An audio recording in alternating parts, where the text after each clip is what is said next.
To preach the gospel. Start off with my testimony, like my brother here. You know, a lot of us came from unchristlike homes, broken, a lot of trauma, issues growing up. Didn't come from ideal homes, and you know, that's not God's design. He said He wants us to grow up happy and healthy, but unfortunately, there's this dirty three-letter word that destroys everything called sin. Is that good? Louder? Louder? You gotta hear that it's loud. Okay, like that?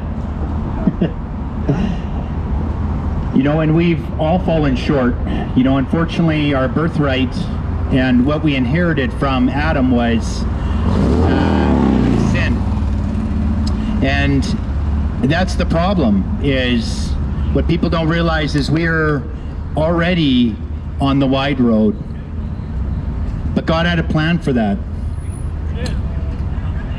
His son was Jesus Christ, and that's the only name in which men can be saved. And He came and He laid His life down for us. And I heard an interesting way that the gospel is betrayed.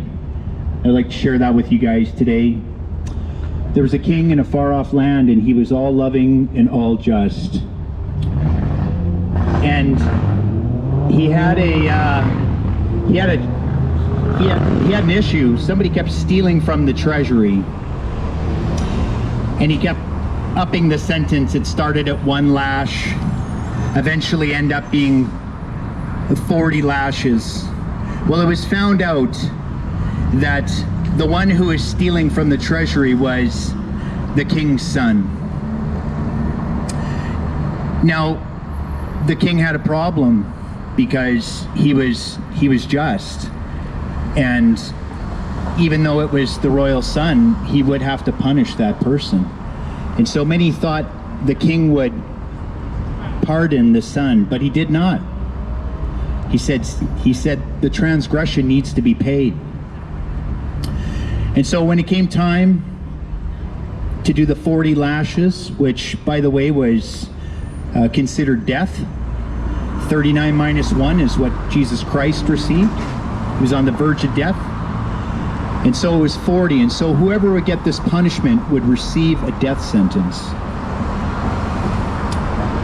And when the time came, they took his son in and they ripped the back of his shirt because he was going to have the punish issued. And everyone eagerly waited, expecting him to waive it, but he did not. And the jailer took back the whip, and just as he was about to strike the young son, he said, "Wait." And he came and he lied down on top of the son.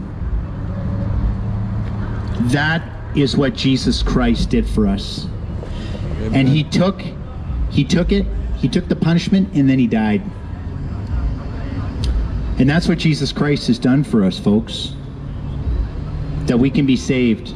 It says some would care to die for a righteous man, but if you look at those in the kingdom of heaven, many of them have terrible history.